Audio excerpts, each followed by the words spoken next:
And I want to introduce you now to a couple here sitting beside me, beautiful couple. We're so happy to know them, Joe and Barbara Anderson. Though I'm going to explain who they are, because if you're not a Jehovah's Witness, never been a Jehovah's Witness, you may not know who they are. But they worked and served at the world headquarters of Jehovah's Witnesses there in New York for a number of years. And actually they discovered and became whistleblowers. They discovered the child abuse. But I'm going to step out of the frame now so I can sit here and visit and be face to face with our friends. This is Joe on the left and Barbara here. And tell a little bit about your stories, how you first learned about, I guess, the problem of child abuse, Barbara, when you were in the research department. Well, I was working in the writing department as a volunteer worker at the Watchtower headquarters in Brooklyn, New York. And during the time I was there, I was doing research for the Watchtower's history book that came out in 1993. And the job was very fascinating, and I enjoyed being at the headquarters. The people are very nice. It was a very informative period in my life to see how the organization operated from within. And we were there at the headquarters for over 11 years. But let me go forward to the time, the date line when you come out, Joe, and ask Joe this, because he's told me what happened. What did the leaders, which is known to those that are current Jehovah's Witnesses or ex-Jehovah's Witnesses, it was a circuit overseer, contacted you regarding Barbara being on Dateline, and what was his purpose in contacting you, Joe?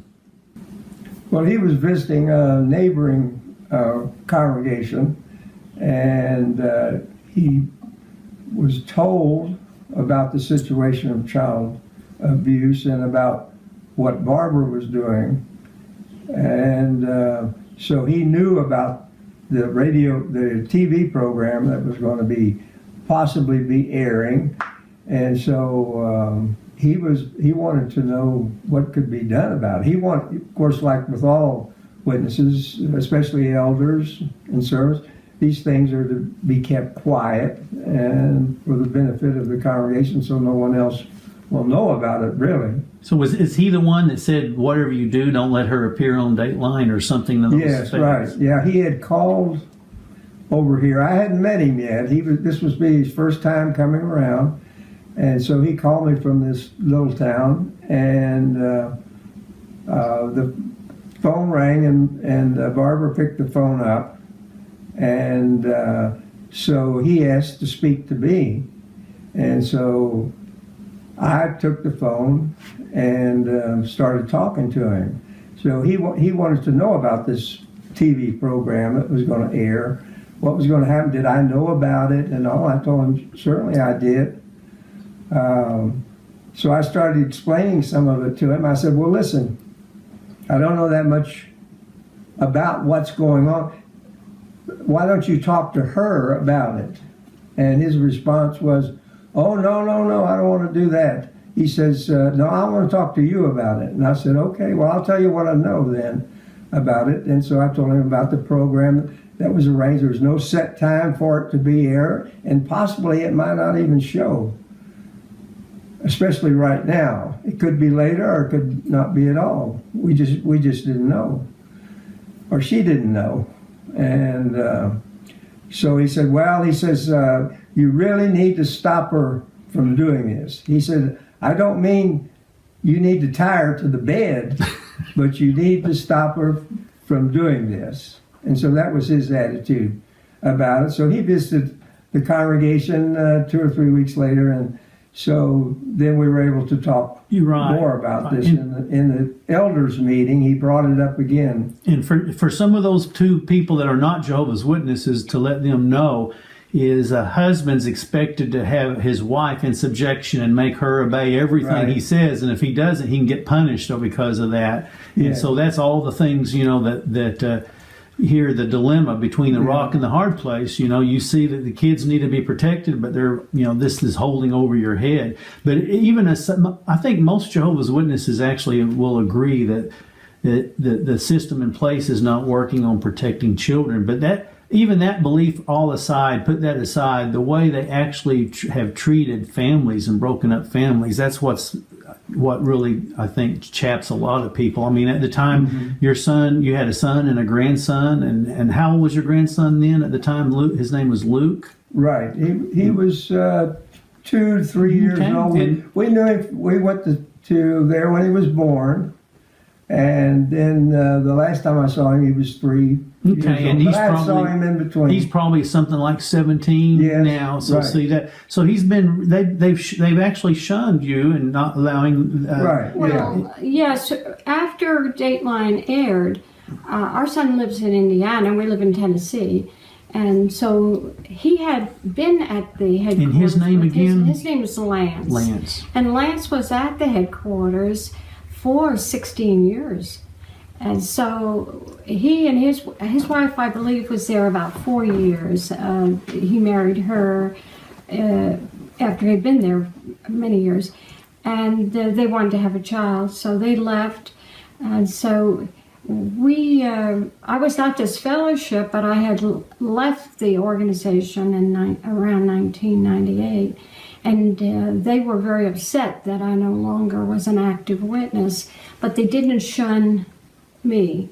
And Joe was still an elder, and so we did still have a relationship. But before Dateline was broadcast, about 6 months before, when we knew that it was going to come in the spring of 2002, we were told that at the end of 2001, we went to see them in Indiana, and we told them what I knew, what I was doing. I had never spoken to them about this. I was very quiet for years. The elders here did not know what I did at headquarters, what I found out at headquarters.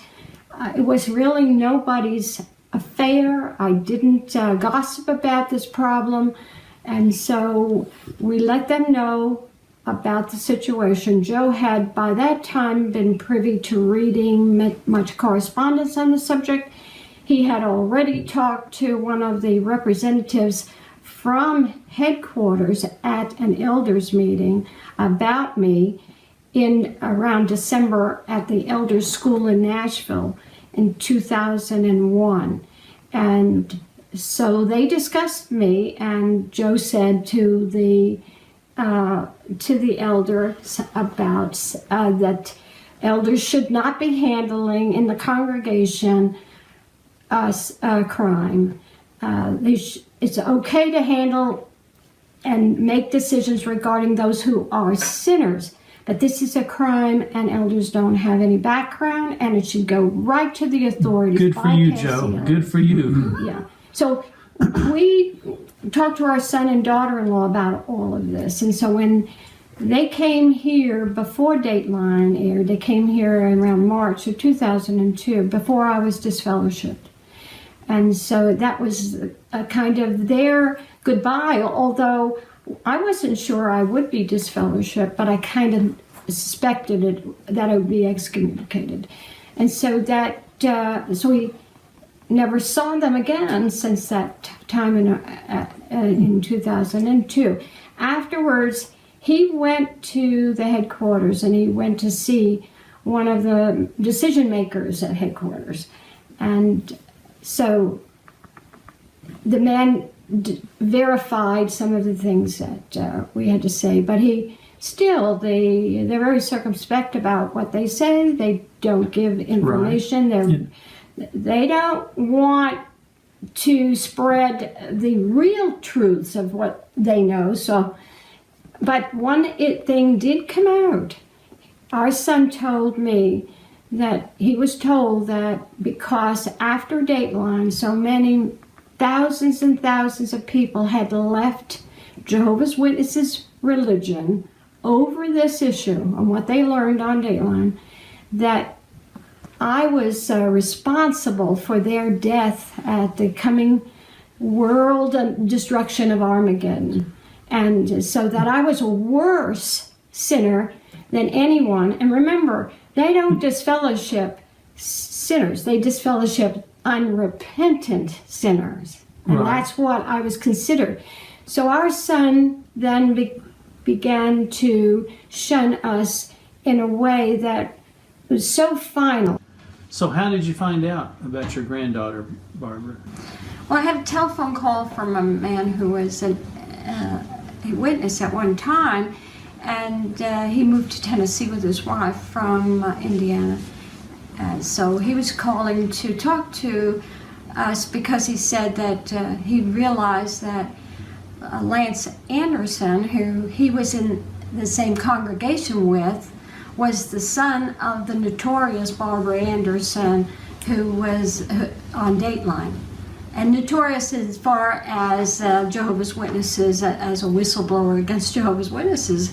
So he said that he visited with our son at that time, and that was around 2006 or 8. He couldn't really remember exactly when, because it was not that long ago that he called, and he said that he had a nice visit, and he just tried to catch us up on the news because he knew that our son shunned us. So he said, it must be awful to not be able to be with your grandson or your grandchildren. And I said, well, it is. It's very, very difficult to not visit with our grandson. But I said, you said grandchildren? We only have a grandson, one grandchild. And he said, no, I don't think so. He said, because when we were visiting, there was a little girl, about 2 years old, and she was playing with Luke, her brother, out in the yard, and they were having fun playing. And he said, absolutely, that was their child. Because I said, well, we didn't know that. And we talked to our son in 2006. When my mother died, he called to offer sympathy. But it was a very, very cold call, just saying, I'm so sorry. So he didn't even died. tell you. He didn't even tell you about having a granddaughter then. No, he didn't. That's right. But however, I had, in talking to him, and before I hang up, I said, how are things going? And he said, fine. I said, you got any more kids? And he said, no. I didn't So know at that. this time, So out and out fib to well, you. I guess so. If I don't know what. Maybe how he old the meant child none that he is, wanted you to know about, maybe. My mother That's died sad. in 2006, 6. and the child was born Two. about that time. And how old Before would then, that. how old would the child be now? Maybe 10, the girl that you don't know her name? I think would around assume 10. she's- And then her older brother, the one that now I want to put the picture up if y'all are okay with it. When he was very little, I put it up before with you all and your grandson. I don't know, he was probably 4 or 5 or 3 or 4, something like that. He was Yeah, 2 or 3. 2 or 3, okay. I want to That put was that the up last there. time we saw I him. know you've seen pictures since then that so you know what he looks like now, and that's Well, good. we saw a picture of him and the girl and the parents that was on LinkedIn that someone sent us. Got it. And so the boy looked around 12, and I think there's probably 7 years difference. So we saw the little girl, but we don't know her name, and but that's because of the shunning policy of this organization. And I'd like to go ahead and just sum it up, this little interview with this great couple here. Let me get a little closer so I'm in this camera shot. I'd like to mention to those that are not Jehovah's Witnesses, you've heard the pain that's caused by the breakup of families.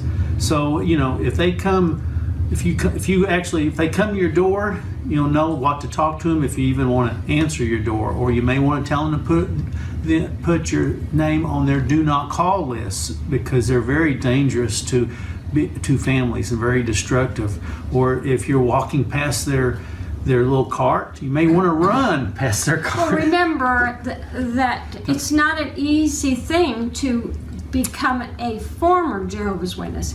It's hard to leave the organization, because if you leave it, you are shunned. Even if you're not excommunicated for being a sinner. If you don't want this religion any longer in your life, you are shunned.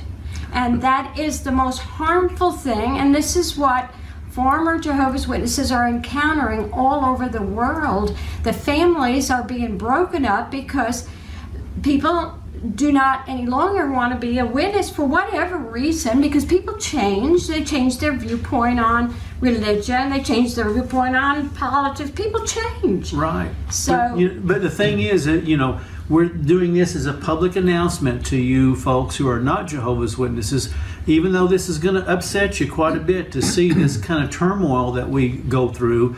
We want you to be peaceful toward the members of the Jehovah's Witnesses, because we love them and we don't want anything to happen to them. I mean, if you do talk to them, maybe shame them a little bit, but that's the extent that we want it, because we want our loved ones back back with us, and we want to be able to hug them again. But I'd like to point this out actually to Joe and Barbara's grandchildren. If they ever see this video, I'd like them to know that you're being robbed. You're being robbed from a wonderful grandparents here. We have the greatest time with them. They're so funny. I mean, we just can't wait to get back with them, and we enjoy them. I mean, they're just so quick, both of them. well, it's undeniable that when you shun people completely, it's a form of torture. And the suicidal rate amongst Jehovah's Witnesses, especially the younger Jehovah's Witnesses, is growing. So this is just not, a little personal thing. Like some people have said to me in the past, well, if you don't like it, you can go on with your life.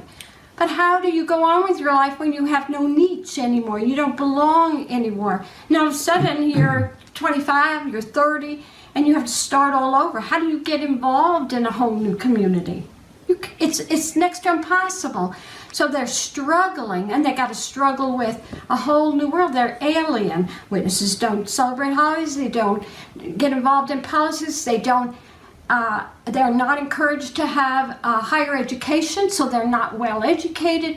They have to start all over. The desperation, and the voices of those who have left this and are being shunned by everybody they ever knew. In our case, we knew thousands of Jehovah's Witnesses, and you have nobody. You have to start all over. So that's why we were making a complaint about this. If we all don't start speaking up, how serious this is deadly. This is just not a little thing, belong to religion, and I'm going to go on and join another religion. We wanted to pass this quick video to help anyone out there so they don't feel the same pain that we've experienced. But anyway, we just we'll let it go at this, and we look forward to maybe talking with Joe and Barbara again if they'll allow us to. Bye bye, everybody. Hello.